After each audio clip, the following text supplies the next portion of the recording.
Bonjour à tous, bonjour François de Closet. Bonjour. On va parler ce matin de ce livre qui sort d'ailleurs aujourd'hui, La France à qui tout double, un livre où vous montrez qu'on est face à une alternative, ou bien Marine Le Pen arrive au pouvoir et vous dites que c'est possible, ou bien les partis actuels de gouvernement se mettent d'accord pour former ce qu'on appelle ailleurs la grande coalition. Quand on voit ce qui s'est passé autour de la loi Macron, on se dit c'est pas du tout cuit. Mais à l'heure actuelle, il est clair que la France, pour résoudre son problème financier, faudra quand même un jour cesser de faire ce déficit et de faire monter les dettes. Et on sait très bien aujourd'hui qu'il lui faut des réformes, de vraies réformes. Alors, la loi Macron, si vous voulez, c'est à la réforme ce que l'homéopathie est à la médecine ou à la chirurgie qu'il faudra nous appliquer. Mais c'est quand même une loi que la droite et la gauche auraient pu voter.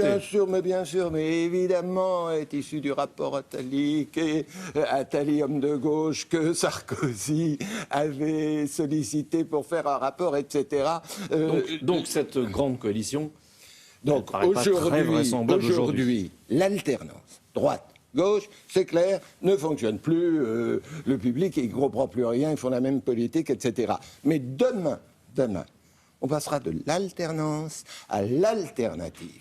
Alors l'alternative, ce sera tout à fait différent, parce qu'il y aura d'un côté les partis qu'on dit de gouvernement, les partis de l'alternance, qui diront il faut redoubler d'efforts pour nous en sortir, et il y aura de l'autre côté les partis de protestation, c'est-à-dire d'abord le Front National, et puis le Front de gauche, qui diront non, il faut quitter l'Europe. Ce sera le quitte ou double. Mais ça se passera, je ne sais pas si c'est dans 1 an, dans 5 ans, vous savez...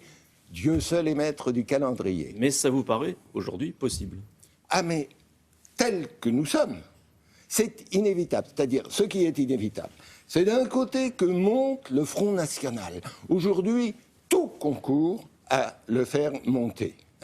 Son ascension ne peut être stoppée que par des questions intérieures. Mais autrement, il monte. Deuxièmement... Des questions intérieures, d'ailleurs, il y en a. Mais il y en a, il peut y en avoir, je vous signale. Il y en a dans la presse ce matin, par exemple. Oui. Difficulté à trouver des candidats, problème de campagne, etc. N'oubliez pas, depuis 30 ans, le Front National est passé de 1% à 30%. Et à un seul moment, son ascension a été stoppée. C'était pas du tout parce que ses adversaires, rien du tout. C'était pour des problèmes internes. C'était l'affaire Maigret. Eh bien, de la même façon, le Front National continuera à monter. Il ne peut être stoppé, ça c'est possible, que par des questions internes. Notamment, il se peut que ce parti finisse par éclater. Ce que vous montrez dans le livre, c'est que ce qui était entrepris pour faire baisser le Front National, c'est la diabolisation. On n'a pas cherché à contrer les vrais arguments du Front National, on a cherché à dire qu'il n'y avait pas de vrais arguments.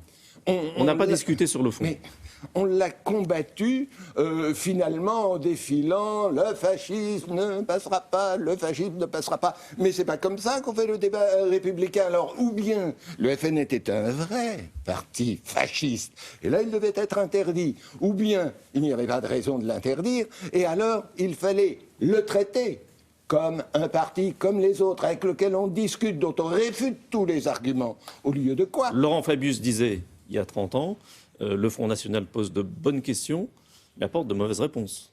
Oui, mais il faut ajouter que Laurent Fabius s'est aussitôt fait rejeter par la gauche. Quelle horreur! C'est juste si on ne l'a pas accusé d'être le pénisé. Et donc, depuis, on a dit non.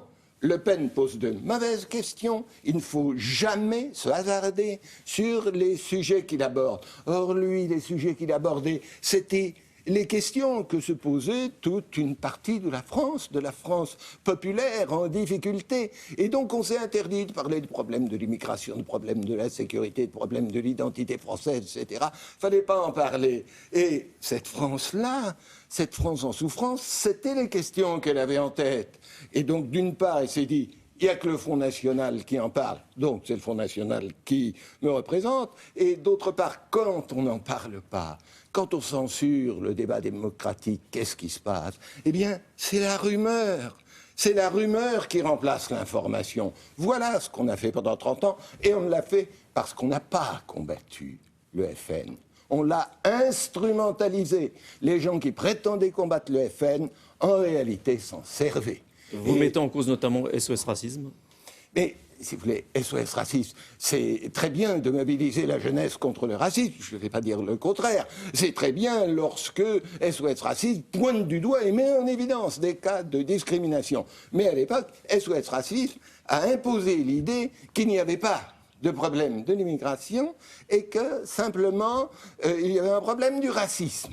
Et donc, les gens qui effectivement étaient gênés, souffraient d'une immigration mal organisée dans les banlieues, etc., au lieu que l'on écoute, de se faire entendre, non, ils se sont fait traiter de racistes. C'est à ce moment-là qu'ils ont dit, bon, on va aller vers le seul qui nous écoute, et ils ont fait de Le Pen leur représentant. Qu'est-ce qui fait que Marine Le Pen peut aujourd'hui arriver au pouvoir, alors que Jean-Marie Le Pen, lui, ne le pouvait pas? Mais toute la différence, c'est justement la diabolisation. Jean-Marie Le Pen ne voulait pas arriver au pouvoir.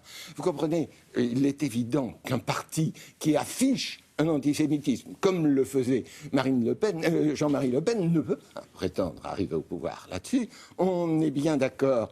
Mais il ne le faisait pas par hasard, il ne voulait pas arriver au pouvoir. Il était très bien dans l'opposition. C'est pourquoi il s'est opposé à Bruno Maigret, qui lui voulait faire la dédiabolisation.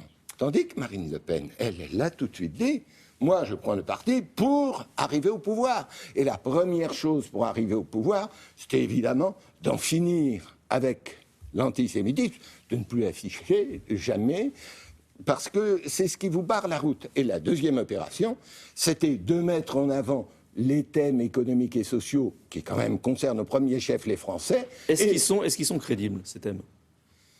En eux-mêmes, évidemment pas, mais, attention, M. Florian Philippon, il est allé faire un hold-up dans le magasin de l'extrême gauche. Aujourd'hui, les mesures proposées par le Front National ressemblent aux mesures proposées par l'extrême gauche. Vous savez, Le Pen, le secrétaire général de la CGT, disait qu'un jour... L'ancien.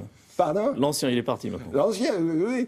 Eh bien, il disait qu'un jour, il était arrivé, je crois que c'était au Bureau National, je sais pas comment, et il avait lu un texte. J'ai envie de dire, ah oui, c'est un bon texte de la CGT. Il avait dit non. C'est un texte du Front National. Simplement, comme le Front National a pillé l'extrême gauche pour faire sa politique économique et sociale. Ce programme de l'extrême gauche, il est cautionné. Oui, le FN n'a pas de caution, mais toutes ces idées de l'extrême gauche qu'on peut dépenser à tout va, etc., c'est cautionné par des tas d'intellectuels, des tas d'économistes, qui donc, d'une certaine façon, cautionnent le discours de Marine Le Pen. Vous ne pouvez pas dire que la même chose est acceptable quand c'est dit par Mélenchon et stupide quand c'est dit par Marine Le Pen. Merci.